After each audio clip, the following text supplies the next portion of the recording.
जय हिंद मेरे प्यारे दोस्तों, गैलेक्सी क्लास में स्वागत है। और आज हम लोग एनसीईआरटी की चैप्टर को हम लोग क्या करेंगे, सॉल्व करेंगे। और प्रश्नावली हम 3.2 को क्या करेंगे, सॉल्व करेंगे। क्योंकि पिछले वीडियो में 3.1 को हमने सॉल्व कर लिया था। अब इस वीडियो में 3.2 को सभी क्वेश्चनों को क्या करेंगे, सॉल्व करेंगे। तो 3.2 का पहला प्रश्न है कि निम्न समस्याओं के रैखिक समीकरण के युग बनाइए और उन्हें ग्राफीय विधि से हल ज्ञात कीजिए। तो ग्राफीय विधि से हम लोगों को सिलेबस से क्या हो गया, कट गया है। तो ग्राफीय विधि से हल नहीं करना है, केवल रैखिक युग क्या करना है, बनाना है। तो पहला प्रश्न है कि कक्षा 10 के 10 विद्यार्थियों ने एक गणित की पहली प्रतियोगिता में भाग लिया। यदि लड़कियों की संख्या लड़कों की संख्या से 4 अधिक हो तो प्रतियोगिता में भाग लिए लड़कों और लड़कियों की संख्या ज्ञात कीजिए। तो हम लोग क्या करेंगे, प्रश्न में कहा है कि एक कक्षा क्लास का 10 का क्या है, क्लास है, विद्यार्थी है, उसमें कुछ लड़के हैं, कुछ क्या है, लड़कियां हैं। प्रश्न में कहा है कि लड़कियों की संख्या लड़कों की संख्या से 4 क्या है, अधिक है। मैंने लड़कियों की संख्या लड़कों से 4 का है, अधिक है। अगर लड़कों की संख्या 10 मान लीजिए 6 होता, यदि लड़कियों की संख्या मान लिया जाए, लड़कों की संख्या 4 तो लड़कियों की संख्या कितना हो जाता है, 10 हो जाता है। अगर मान लीजिए लड़कों की संख्या 20 होता तो लड़कियों की संख्या कितना हो जाता है, 24 हो जाता है। परंतु लड़के और लड़कियों की संख्या दोनों को मिलाकर कितने हैं, 10 ही बच्चे हैं, 10 विद्यार्थी हैं। तो यानी इसका मतलब है कि दोनों का उत्तर जो आएगा 10 के क्या होगा, अंतर होगा। तो हम लोग क्या करेंगे, पहले प्रश्न को समझेंगे, इसके बाद क्या करेंगे, लगाएंगे। मान कह रहा है कि लड़कियों की संख्या लड़कों की संख्या से 4 अधिक है और कितने विद्यार्थी, कुल टोटल कितने हैं, तो कुल टोटल कितने हैं, 10 है। केवल लड़के और लड़कियों की संख्या दोनों मिलाकर कितने हैं, 10 ही है। तो इस बात को हम लोग क्या करेंगे, दो चर राशियां लड़का और लड़कियों हैं तो एक को x मान लेंगे, दूसरे को क्या मान लेंगे, y मान लेंगे। आप a और b भी मान सकते हैं, x और y हम यहाँ पर मान रहे हैं, ठीक है। चलिए क्या लिखेंगे, ये प्रश्नावली कौन सा है, 3.2 का प्रश्नावली 3.2 का। कितने प्रश्न है बाबू इसमें,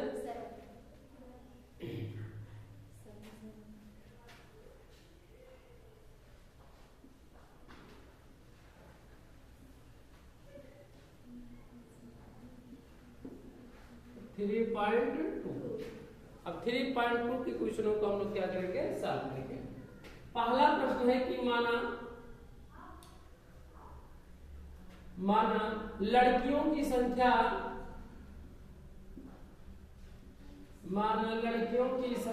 x तथा लड़कों की संख्या y है। लड़कों की संख्या y है। मान लिया गया कि लड़कियों की संख्या कितना x है और लड़कों की संख्या कितना है, y। अब दोनों को मिलाकर उस क्लास में कितने विद्यार्थी हैं, तो 10 विद्यार्थी हैं। कितने विद्यार्थी हैं, 10। तो इसका मतलब यानी प्रश्नानुसार चलेंगे हम लोग। प्रश्नानुसार दोनों को मिलाकर x और y बराबर कितने होंगे, 10 के क्या होंगे, बराबर होंगे। क्योंकि ये x क्या है, लड़कियों की संख्या है, y क्या है, लड़कों की संख्या, और दोनों को मिलाया जाए तो कितना होगा, 10 की क्या हो जाएगा, बराबर हो जाएगा। अब इसी को क्या किया जाए, पाठांतर कर लिया जाए। x प्लस कितना होगा, y और माइनस कितना होगा, 10 इक्वल टू कितना होगा, 0। प्लस 10 है तो इधर जाएगा क्या हो जाएगा, -10 हो जाएगा। ये हमारा कौन सा रूप हुआ, रैखिक रूप हुआ। कौन सा, रैखिक समीकरण के रूप में प्राप्त हुआ। ये युग माने क्या होता, जोड़ा। तो हम लोग दूसरे समीकरण को क्या करेंगे, सॉल्व करेंगे। कहा कि लड़कियों की संख्या लड़कों की संख्या से 4 क्या अधिक है। इसका मतलब क्या है, देखिए लड़कियों की संख्या कितना है, x है, लड़कों की संख्या कितना है, y है। लेकिन प्रश्न में कहा है कि लड़कियों की संख्या लड़कों से कब 4 अधिक है। इसका मतलब कि अगर इसमें में से लड़कियों की संख्या में से लड़कों की संख्या घटाया जाए तो किसके बराबर होगा, प्राप्त होगा, 4 के क्या होगा, बराबर प्राप्त होगा। क्योंकि ये लड़कियों की संख्या 4 क्या है, अधिक है इसका। तो हम लोग पाठांतर करेंगे, x माइनस y माइनस कितना हो जाएगा, 4 इक्वल टू क्या हो जाएगा, 0। ये हमारा क्या हो जाएगा, दूसरा समीकरण। ये हमारा क्या हो जाएगा, पहला समीकरण। रैखिक युग्म क्या होता है, तो रैखिक युग्म हम लोग जानते हैं कि रैखिक युग्म में ऐसे दो रैखिक समीकरण होना चाहिए जो क्या हो, दो हो, यानी क्या हो, जोड़े में हो। तो एक समीकरण आपका ये हुआ, एक समीकरण क्या हुआ, ये रहा। अब प्रश्न में कहा ग्राफीय विधि से, लेकिन ग्राफीय विधि से हम लोगों के सवाल में नहीं है। लेकिन अब क्या है कि हम दूसरे विधि से हम लोग इसको क्या करते रहे, सॉल्व कर रहे हैं। विलोपन विधि से हल कर सकते हैं, प्रतिस्थापन विधि से हल कर सकते हैं, वज्र गुणनखंड विधि से हल कर सकते हैं, जो हो। तो लेकिन हम लोगों को सिलेबस में केवल दो हैं, कौन कौन से, प्रतिस्थापन विधि है और क्या है, विलोपन विधि है, दो ही विधि है। तो चाहे प्रतिस्थापन विधि से हल कर दें और चाहे विलोपन विधि से हल कर दें। ऐसे ही हल करेंगे। ऐसे ये जो प्रश्न में दे रखा है, ये जो रूप है ये क्या है, रैखिक युग्म समीकरण के रूप में। किसके रूप में है, रैखिक युग्म समीकरण। इसी को हम लोग कह सकते हैं बीजगणितीय रूप में है। कौन सा है, बीजगणितीय रूप में है। ऐसे इसका क्या दिया, दूसरा प्रश्न दे रखा है। कौन सा, दूसरा प्रश्न दिया है। पहले का ये कौन सा प्रश्न है, पहले का ये कौन सा, पहले प्रश्न का ये पहला है। अब दूसरे प्रश्न का क्या मान लिया जाए, पहले प्रश्न का दूसरा सॉल्व किया जाए। क्योंकि कहा है रैखिक युग्म में बनाइए, केवल प्रश्न में कहा, क्योंकि ग्राफीय विधि समीकरण से क्या है, हट गया है, तो हल करने की आवश्यकता ही नहीं है, बस इतना ही रहेगा। क्योंकि ग्राफीय विधि से समीकरण से सिलेबस से कट गया है। चलिए 2025 या 2024 की बोर्ड में से या 2023 की बोर्ड से ये सिलेबस से क्या हो गया, कट गया है। अगला प्रश्न कहा है कि 5 पेंसिल 7 कलमों का मूल्य कितना है, 50 रुपया है, जबकि 7 पेंसिल 5 कलमों का मूल्य कितना है, 46 रुपया है। तो एक पेंसिल का मूल्य तथा एक कलम का मूल्य ज्ञात कीजिए। अब प्रश्न में कहा ज्ञात करने के लिए, तो ग्राफीय विधि से कहा, तो ग्राफीय विधि से हम लोगों के समीकरण में नहीं है, तो हम लोग क्या कर लें, इसे चाहे विलोपन विधि से पहले या इसी को सॉल्व कर लिया जाए। कौन सा जो दिया है इसी को पद से, चाहे प्रतिस्थापन में सॉल्व कर लिया जाए, चाहे विलोपन विधि से। तो हम लोग क्या करें, विलोपन विधि से हल करने जा रहे हैं, ठीक है। इसे हम समीकरण क्या मान ले रहे हैं, एक मान ले रहे हैं, इसे समीकरण इसे एक मान ले रहे हैं, इसे क्या मान ले रहे हैं, दो। क्योंकि ग्राफ विधि से नहीं कहा है, मान लीजिए सिलेबस में नहीं है, लेकिन अन्य विधियों से भी मान लीजिए आ जाए, तब क्या करेंगे आप। तो हम लोग जो ज्ञात करने जा रहे हैं वो विलोपन विधि से। विलोपन का मतलब होता है कि विलुप्त कर दीजिए, दो चर राशियों में से किसी एक को क्या कीजिए, विलुप्त कर दीजिए। इसलिए जो विधि होता है उसे क्या कहते हैं, विलोपन विधि कहते हैं।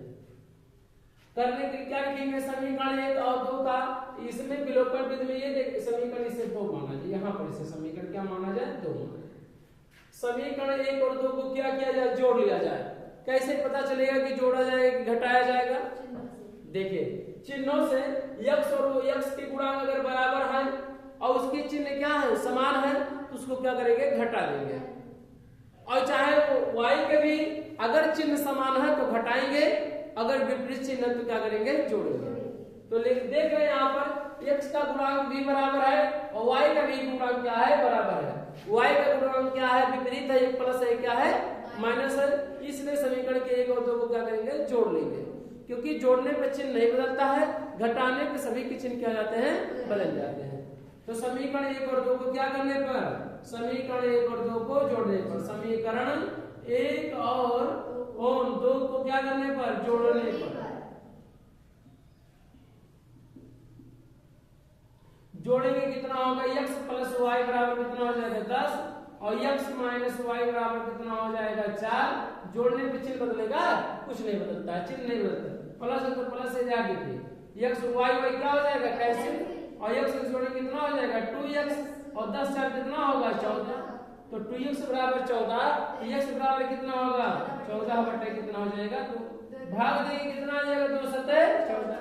x की वैल्यू कितना आ जाएगा 7। x किसकी वैल्यू है, लड़कियों की वैल्यू कितना आ गया 7। आगे चलिए, अब x का मान क्या करेंगे, x का मान समीकरण चाहे 1 में रख दिया जाए, चाहे समीकरण 2 में रख दिया जाए। x का मान समीकरण 1 में क्या करने पर, रखने पर रख देंगे। अगर x की जगह पे x की वैल्यू कितना है 7, तो 7 प्लस y बराबर कितना है 10। तो y बराबर कितना होगा 10, मान कितना होगा 7 का कितना होगा 3, y का मान कितना हो जाएगा 3 हो जाएगा। तो इस तरह से y बराबर कितना हो जाएगा 3। तो ये y बराबर अगर 3 है तो लड़कों की संख्या कितना आ गया 3। तो यहाँ पर आंसर आ गया, अतः लड़कियों की संख्या कितना होगा, अतः लड़कियों की संख्या, अतः लड़कियों की संख्या कितना होगा बाबू? लड़कियों की संख्या क्या माना गया है? 7 है। लड़कियों की संख्या कितना है? 7 है। तथा लड़कों की संख्या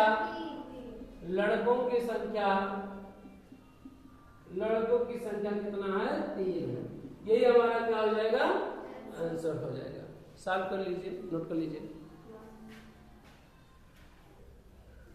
नेक्स्ट क्वेश्चन है, दूसरा सवाल है 5 पेंसिल तथा 7 कलमों का मूल्य 50 रुपया है, जबकि 7 पेंसिल तथा 5 कलमों का मूल्य 46 रुपये है। तो प्रश्न में कहा है कि पेंसिल तथा एक कलम का मूल्य ज्ञात कीजिए। तो हम लोग जितना भी मूल्य है, अगर एक कलम का मूल्य हमें ज्ञात होता तो जितनी कलम कहता या कलमों के मूल्य ज्ञात कीजिए तो उतने से क्या कर देते? गुणा कर देते। तो प्रश्न में हमें एक कलम का गुणा कर देते। अगर एक कलम का मूल्य अगर हमें ज्ञात है तो जितने कलम का कहता तो उसका हम गुणा नहीं कर देते उसमें। मान लीजिए एक कलम का मूल्य मान लीजिए 5 रुपया है, तो बताइए 20 कलम का मूल्य कितना होगा? तो 20 का गुणा क्या करेंगे? 5 में कर देंगे, तो 20 पंचे कितना हो जाएगा? 100 हो जाएगा। मान लिया जाए, और क्या कहा है प्रश्न में? मान लिया जाए कि 4, तो एक पेंसिल का मूल्य 2 रुपया है, तो 10 पेंसिल का मूल्य कितना होगा? तो 10 गुणा कितना कर देंगे? 20 कर देंगे। उसी में क्या कर देंगे? गुणा कर देंगे।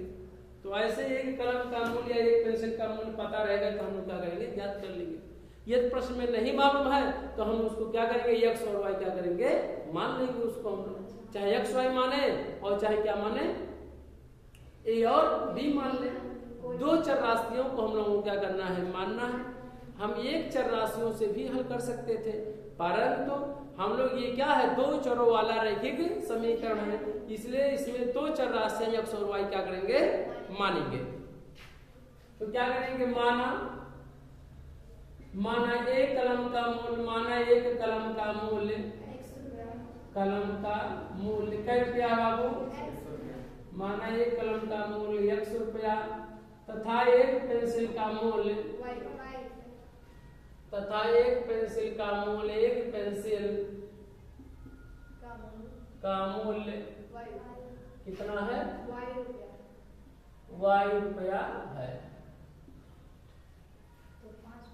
5 पेंसिल का, देखिए प्रश्न में पहले पेंसिल कहा, इसके बाद तब क्या है? कलम। तो हम लोग क्या कर रहे हैं? पहले एक पेंसिल यहाँ मान ले रहे हैं, पहले पेंसिल को मान ले रहे हैं, जिससे सवाल को हल करने में क्या हो और आसान है। यहाँ पे क्या कर देंगे? एक कलम का मूल्य।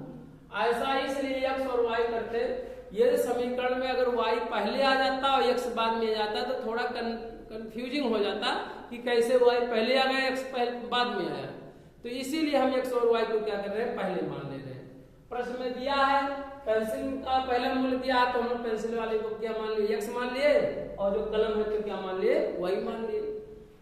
तो हम लोगों के पास मान लिया गया एक पेंसिल का मूल्य x रुपया, एक कलम का मूल्य y रुपया है। अब प्रश्न के अनुसार हम लोग क्या करेंगे? चलेंगे, प्रश्नानुसार कर लेंगे। प्रश्न में ये कहा है, कि 5 पेंसिल तथा 7 कलमों का मूल्य कितना है? 50 रुपया। तो कहने का मतलब ये है, अगर एक पेंसिल का मूल्य 100 रुपया है तो 5 पेंसिल का मूल्य कितना होगा? तो 5x हो जाएगा। भाई एक पेंसिल का मूल्य 100 रुपया, तो 5 पेंसिल का मूल्य कितना होगा? 5x हो जाएगा, क्योंकि उसी में क्या कर देंगे? गुणा कर देंगे, तो 5x हो जाएगा। और प्लस इसके बाद एक कलम का मूल्य y रुपया है, तो कितने कलम का है प्रश्न में? 7 कलम का मूल्य, तो क्या करेंगे? 7y, और दोनों को मिलाकर कितने रुपए बराबर है? 50 रुपए। प्रश्न में कहा है कुल क्या रुपया है? 50 रुपया। 5 पेंसिल और 7 कलम के मूल्य दोनों को मिलाकर क्या रुपया है? मिलाएंगे तो क्या लगा देंगे? प्लस, और अंतर का होता तो क्या लगा देते? माइनस लगा देते। तो दोनों का योग कितना होगा? ये क्या है? 5 पेंसिल का मूल्य है, ये कितना है? 7 कलम का मूल्य है, और टोटल को मिलाकर कितने रुपए बराबर होगा? तो 50 रुपए की क्या होगा? बराबर होगा। तो हम लोगों के पास क्या हो जाएगा? समीकरण क्या हो जाएगा? एक ही हो जाएगा। दूसरी बात कहा है इसमें, जबकि 7 पेंसिल और 5 कलमों का मूल्य का है 7 पेंसिल, तो बाबू एक पेंसिल का मूल्य कितना है ₹100, तो 7 पेंसिल का मूल्य कितना होगा 7 हो जाएगा, तो 7 हो जाएगा। और प्लस का एक कलम का मूल्य का ₹Y पहले से पता है, तो प्रश्न में कहा है कि बताओ 5 कलमों का, तो 5 कलम का मूल्य कितना होगा 5 है, तो क्या होगा 5Y हो जाएगा। दोनों को मिला दिया गया तो कितने के बराबर है, प्रश्न में कहा है ₹46, कुल टोटल कितने हैं ₹46। समीकरण ये क्या हो जाएगा 2। अब इसी बात को हम लोग क्या करेंगे, विलोपन विधि में हम लोग क्या करेंगे, x के और y के गुणांकों को क्या करेंगे बराबर करेंगे, चाहे x का बराबर करें और चाहे y का, किसी एक का करेंगे गुणांक, क्या करेंगे गुणांक माने जितने का गुणा हुआ है उतने से क्या करेंगे गुणांकों को क्या करेंगे बराबर करेंगे, किसके, या तो x के और या तो क्या करेंगे y का। तो हम लोग क्या कर रहे हैं, x का गुणांक क्या कर रहे हैं बराबर कर रहे हैं। यहाँ पर अगर x का गुणांक बराबर करना है तो यहाँ x का गुणांक कितना 5, यहाँ पे कितना है 7। अगर हम पहले समीकरण में इसमें 7 से गुणा कर दें तो 7 बचे कितना हो जाएगा 35, और इसमें कितने से गुणा कर दें तो 5 से गुणा कर दें तो कितना हो जाएगा 35। तो हम लोग क्या करेंगे, समीकरण 1 में किससे गुणा कर दें बताओ 7 से। समीकरण 1 में क्या लिखेंगे, समीकरण 1 में किससे, समीकरण 1 में 7 से, तथा समीकरण 2 में, समीकरण 2 में किससे 5 से क्या करेंगे, दोनों पक्षों में क्या करेंगे, दोनों पक्षों में गुणा करने पर, गुणा करने पर गुणा कर देंगे। अगर गुणा करेंगे इसमें 7 बचे कितना हो जाएगा 35, और जब भी होगा तो जब भी समीकरण के दोनों पक्षों में या तो जोड़ा जाएगा या तो घटाया जाएगा, गुणा किया जाएगा या तो क्या किया जाएगा भाग किया जाएगा। जब भी किया जाएगा तो दोनों पक्षों में, क्यों ऐसा किया जाता है, जिससे समीकरण के मान में कोई परिवर्तन न आए। समझ में आया कि नहीं, आगे चलिए। 5x तो यानी क्या हो गया 7 और 7 बचे 35, 7 49, तो 49y हो गया बराबर 7 शून्य होगा 7 बचे 35, 300 कितना हो जाएगा 50। इसे समीकरण क्या मान लेंगे 3 कर लेंगे, क्या करेंगे 3। अगला चलिए, अगला इसमें करिए 5 से, तो 5 से कितना हो जाएगा 35, तो क्या होगा 35x। अब क्या करेंगे पचवा कितना हो जाएगा 25, 25y और 5 के गुणा 5 छक 30, हाथ से लाके 3 और 5 चौक 20 और 20 23, 200 कितना होगा 30। समीकरण कितना हो जाएगा 4। हम देख रहे हैं कि समीकरण 3 और 4 के x के गुणा क्या हो गए बराबर हो, बराबर था नहीं, हमने कर लिया कैसे गुणा करके। समीकरण में किसी भी संख्या अगर गुणांकों को बराबर करना है तो समीकरण के दोनों पक्षों में गुणा भी कर सकते हैं, भाग भी कर सकते हैं, जोड़ सकते हैं और घटा भी सकते हैं। घटाएंगे क्या करेंगे, समीकरण क्या करेंगे 3 में से 4 को घटाने पर, कहाँ लिखते समीकरण 3 में से 4 को, समीकरण 3 में से समीकरण कौन सा, समीकरण 4 को क्या करने पर घटाने पर।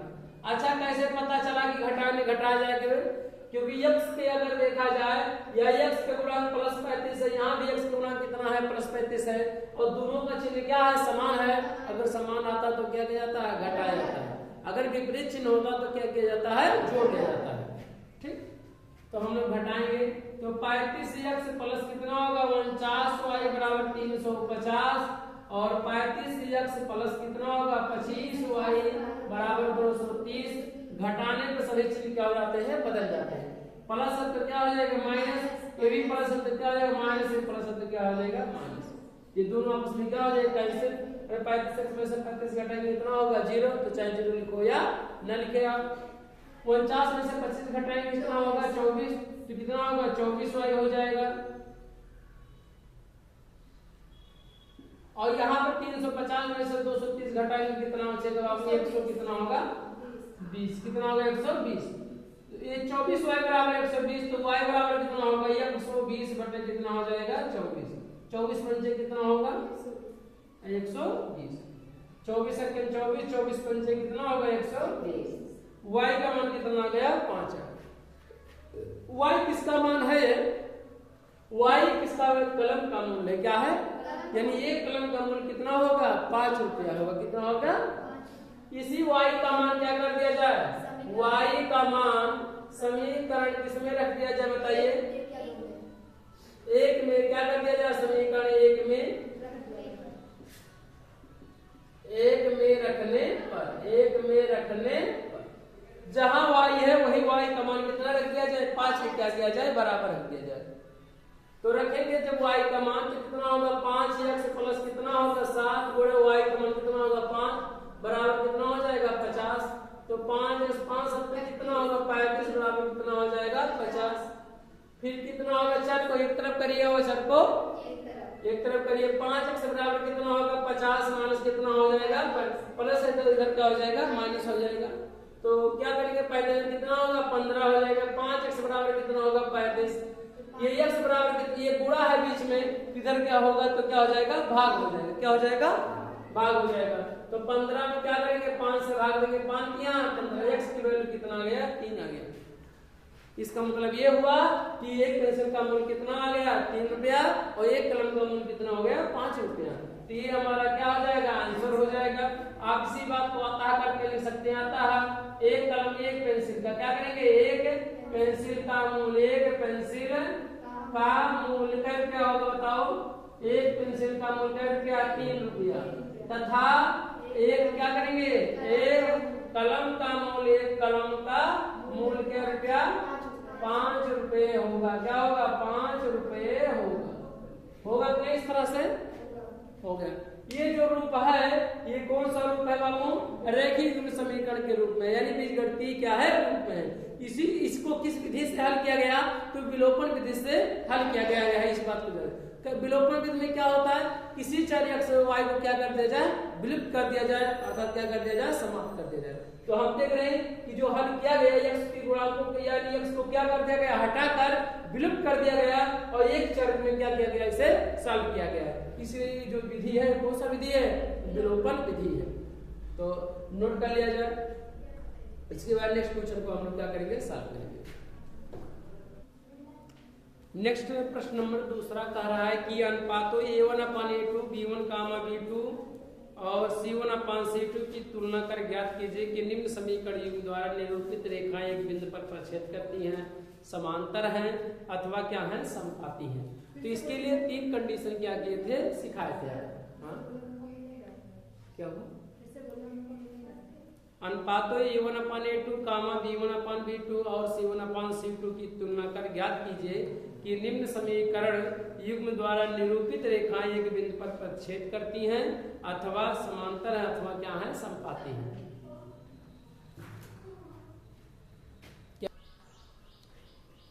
तो बताना ये था प्रश्न में कि दोनों रेखाएं क्या होंगी। रेखिक युग्म दिया है, पहला सवाल दिया है कि 5x दिया है, क्या दिया है दूसरे का ये क्या है, पहला सवाल है दिया है 5x प्लस -4y और प्लस 8 इक्वल टू कितना दिया है 0 और दूसरा समीकरण दिया है 7x और प्लस 6y और -9 इक्वल टू 0। ये तो जो समीकरण रैखिक युग्म है, युग्म माने क्या होता है जोड़ा। तो दो जोड़ों में क्या है समीकरण दिया है, रैखिक भी है और रैखिक के लिए चर राशि पे घात कितना होना चाहिए, 1 होना चाहिए। तो चर राशि पे घात x पे भी घात 1 है, y पे भी घात है 1 है, इसलिए रैखिक समीकरण हुआ। इसमें 2 चर राशियां हैं, इसलिए इसे हम लोग क्या कहेंगे 2 चर वाला रैखिक समीकरण कहेंगे। ये किसी राशि क्या है बराबर आ गया है, इसलिए 2 चर वाला रैखिक समीकरण, उसी में नाम जुड़ जाता है समीकरण।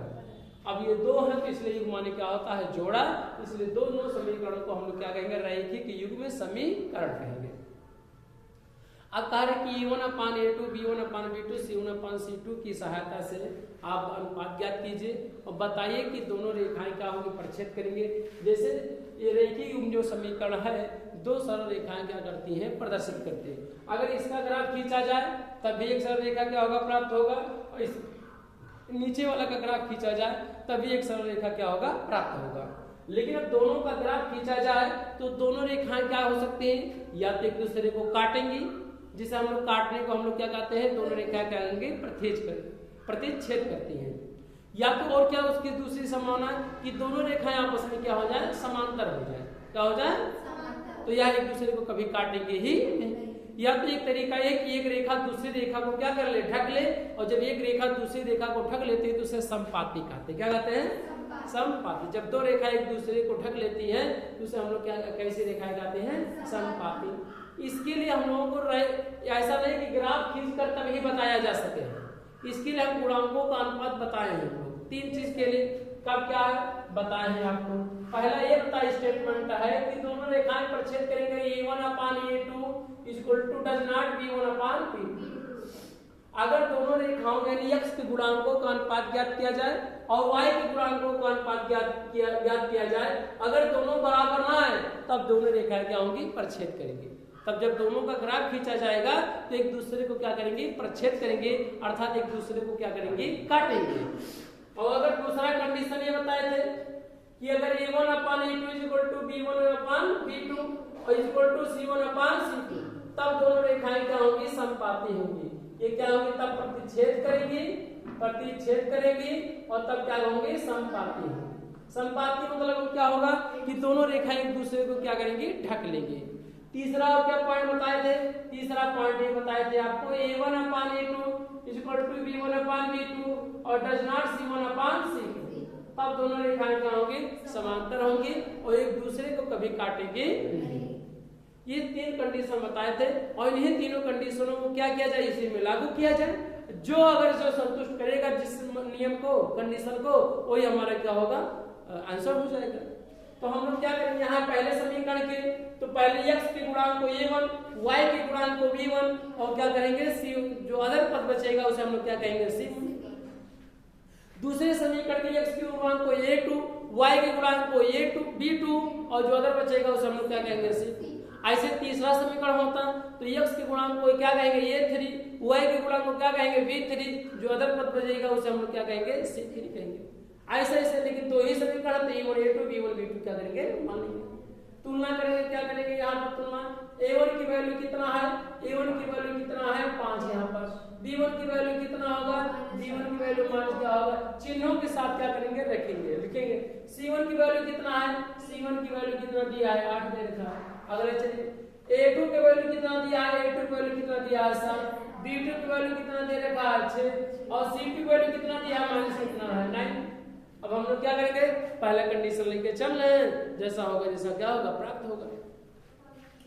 अगर A1/A2 हो जाता तब क्या होगा? A1/A2 = क्या? B1/B2। देखिए बराबर हो रहा है कि नहीं बराबर हो रहा है? करीब। A1 की वैल्यू कितना है? 5। B2 की वैल्यू कितना? A2 की वैल्यू कितना दिया है? 7 बराबर B1 की वैल्यू कितना दिया है? -4। B2 की वैल्यू कितना दिया है? 6। यहाँ पर देख रहे हैं 5 बटे 7 2 दूना 4 2 3 6 5/7 बराबर -2 बटा कितना आ गया? 3। बताइए दोनों राशि दोनों आपस में क्या है? बराबर है? दोनों ऐसी राशि बराबर नहीं है, अर्थात इसका मतलब कि डज नॉट इक्वल टू है कि नहीं? बताइए दोनों बराबर नहीं है हमारे पास, यानी A1/A2 डज नॉट B1/B2।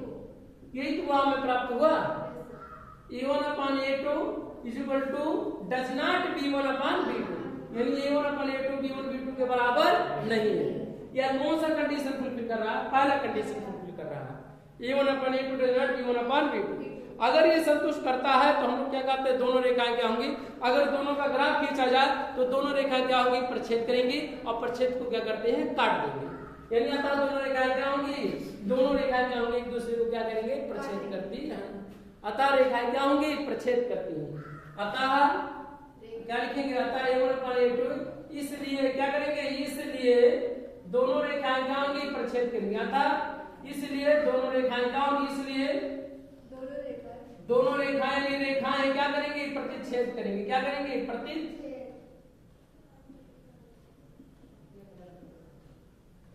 प्रच्छेद करती या करेंगी, एक के बाद हुआ। ठीक है, ये पता चल गया कि A1/A2 डज नॉट B2, अतः दोनों रेखाएं क्या होंगी? प्रच्छेद करेंगे। ठीक है, ये तो रहा कौन सा? ये पहला सवाल रहा। ऐसे हम लोग क्या करेंगे? दूसरे सवाल को क्या करेंगे? सॉल्व कर लेंगे। दूसरा सवाल क्या है? 9x + 3y प्लस कितना दिया? 12 = कितना दिया? 0 और 18x + 6y प्लस कितना दिया है? 24। देखिए चेक करिए कितना दे रखा है दूसरा सवाल, या इस बात को नीचे आप लिख सकते हैं, इस बात को, ठीक है। इस A1/A2 आता है, रेखाएं क्या होंगी, रेखाएं क्या होंगी, प्रतिच्छेद करेंगे, क्या करेंगे, प्रतिच्छेद करेंगी। अब हम यहाँ पर क्या कर रहे हैं, दूसरे सवाल को सॉल्व कर रहे हैं, कौन से, दूसरे प्रश्न के, यानी दूसरे प्रश्न के दूसरे सवाल को क्या कर रहे हैं, सॉल्व कर रहे हैं। दूसरा प्रश्न क्या कर रहे हैं, 9x + 3 कितना दिया, 9x प्लस कितना दिया, 3y और प्लस कितना दिया, 12 = 0 और 18x प्लस कितना दिया है, 6y प्लस कितना दिया है, 24 = 0।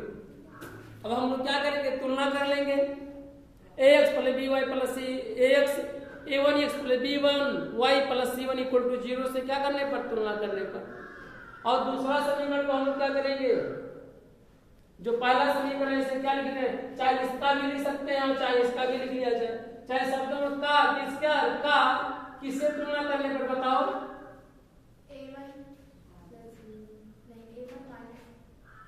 इसी प्रश्न को हम यहाँ पर नोट कर रहे हैं, ठीक है। क्या है, 9x और प्लस का दिया 3y प्लस कितना दिया 12 = 0 का क्या करेंगे, a1x + b1y, a1x + b1y + c1 = 0 से क्या करने पर, तुलना करने पर, क्या करेंगे, तुलना करने पर। चाहे शब्दों में कहा दिया जाए, चाहे डायरेक्टली आप कर सकते हैं, ठीक है, समझने की बात है कि तुलना करने पर a1 की वैल्यू कितना हो जाएगा, 9, b1 की वैल्यू कितना हो जाएगा, 3, c1 की वैल्यू कितना हो जाएगा, 12 हो जाएगा। ऐसे आप क्या करेंगे, दूसरे समीकरण का क्या करेंगे, दूसरा समीकरण क्या, 18x दिया है, 18x प्लस क्या करेंगे, 18x प्लस 6y प्लस कितना दिया, 24 = 0 का किससे तुलना कर देंगे आप, a2x और प्लस क्या करेंगे, b2y और प्लस c2 = 0 से क्या करने पर, तुलना करने पर, क्या करेंगे, तुलना करने पर। आप शब्दों में लिख देंगे तब भी सही रहेगा, अगर नहीं लिख रहेंगे तब भी क्या है, सही होगा। कितना होगा, a1 की a2 की वैल्यू कितना होगा, 18, b2 की वैल्यू कितना होगा, 6 और c2 की वैल्यू कितना होगा, बताओ, तो c2 की वैल्यू कितना होगा, 24 होगा। अब हम लोग क्या करेंगे, a1/a2 b1/b2 c1/c2 को क्या करेंगे, सॉल्व करेंगे, क्या करेंगे, 9 बटे कितना है बताओ, 9 बटे कितना है, 18 बराबर क्या है, 3 बटे कितना है, 6 बराबर 12 बटे कितना है, 24। यहाँ 9 × 9 9 दूना 18, 3 × 3 3 दूना 6, 12 × 12 12 दूना 24, 1/2 बराबर 1/2 बराबर कितना आ गया, 1/2 आ रहा है कि नहीं, यहाँ पर 1/2 1/2 1/2। इसका मतलब ये हुआ a1/a2 = b1/b2 = c1/c2, ये तीनों क्या हो गया, आपस में बराबर आ गए। अगर ये कंडीशन बराबर हो गया तब क्या होंगी, दोनों रेखाएं क्या होंगी, समपाती होंगी, क्या होंगी, अतः दोनों रेखाएं क्या होंगी, समपाती, अतः दोनों रेखाएं क्या होंगी, दोनों रेखाएं क्या होंगी, समपाती। और समपाती का मतलब ये है, समपाती होने का मतलब है कि दोनों रेखाएं एक दूसरे को क्या करेंगी, टकराएंगी। यदि इसका ग्राफ खींचा जाए और दूसरे के समीकरण का भी ग्राफ खींचा जाए तो दोनों ग्राफ जो होगा, रेखा प्राप्त होगा, वह एक रेखा दूसरी रेखा को क्या करेगी, ठग लेगी, मतलब एक ही रेखा क्या होगी, प्राप्त होगी। इस तरह से कौन सा कंडीशन है, दूसरे प्रश्न का ये क्या रहा, दूसरा प्रश्न क्या रहा, सॉल्व रहा। तो ऐसे तीसरा भी प्रश्न है, 6x - 3y प्लस कितना है, 10 और 2x - 3y प्लस क्या है, 9 = क्या है, 0। तो पहले नोट कर लिया जाए, तब तीसरे प्रश्न को क्या करें, सॉल्व करें।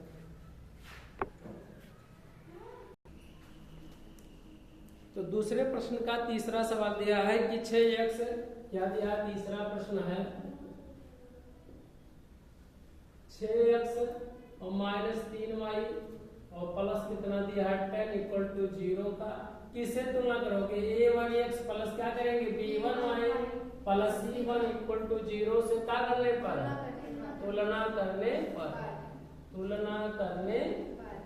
तुलना कर लिया जाए। चाहे आप लिखें तब भी सही है, नहीं लिखेंगे तब भी क्या है, सही होगा। तो क्या करेंगे, a1 की वैल्यू कितना हो जाएगा, 6 B1 की वैल्यू कितना होगा -3, C1 की वैल्यू कितना होगा, C1 की वैल्यू कितना होगा 10। चिन्हों के साथ लेंगे, जब भी तुलना करेंगे तो चिन्हों के साथ करेंगे। प्लस को नहीं दिखा जाता लेकिन माइनस रहता है तो माइनस को क्या करना होता है, लिखना रहता है। यहाँ पे प्लस देखिए 10 है तो यहाँ प्लस लिख देंगे तब भी गलत है, नहीं होगा।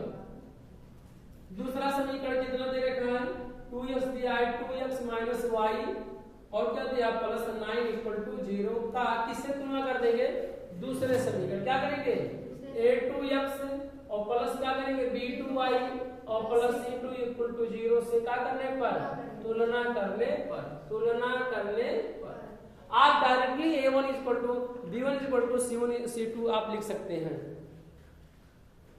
तो यहाँ पर क्या हो जाएगा, a2 की वैल्यू कितना हो जाएगा, या a2 की वैल्यू कितना होगा 2 हो जाएगा। x का गुणांक क्या है a2 है, y का गुणांक कितना है माइनस, यहाँ 1 नहीं है तो लेकिन यहाँ 1 माना जाता है, तो y का गुणांक कितना है -1, तो b2 की वैल्यू कितना दिया है -1 और c2 की वैल्यू कितना दिया है, तो कितना दिया है 9 + 9, चाहे प्लस लिखे या तुलना कर लिया गया।